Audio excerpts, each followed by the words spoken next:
என்னப்பா குமாரா, சரியாவே சாப்பிடல? பாட்டி செஞ்சது பிடிக்கலையா? இல்ல இல்ல இல்ல, நீங்க செஞ்சது நல்லா தான் இருந்தது பாட்டி. எனக்கு தான் பசிக்கல. என்னாச்சுப்பா?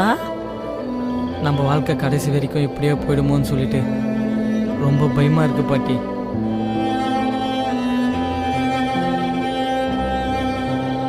அதை நினைச்சாலே பசி தூக்கம் இதெல்லாம் வரமாட்டேங்குது. நம்மளுடைய நிலைமை ஒரு நாள் மாறும்பா. அதை பத்தி ஏன்பா இப்பவே கவலைப்பட்டுட்டு இருக்க? நம்மளும் நம்ம நிலைமை இன்னைக்கு மாறிடும் நாளைக்கு மாறிடும்னு சொல்லிட்டு நினைச்சிட்டு தான் இருக்கோம். ஆனா கடைசி வரைக்கும் அந்த நாள் மட்டும் வரமாட்டேங்குதே பாட்டி. சீக்கிரம் வந்துருப்பா, அதை பத்தி கவலைப்படாதப்பா. எதை பத்தி கவலைப்படாம இருப்பா. நம்ம வாழ்க்கை எப்பவுமே மாறாத போல பாட்டி. அப்படிலாம் நினைக்காதப்பா. நம்முடைய நிலைமையும் கூடிய சீக்கிரத்துல மாறிடும். அதை பத்தி நீ இப்ப எதுவும் கவலைப்படாத.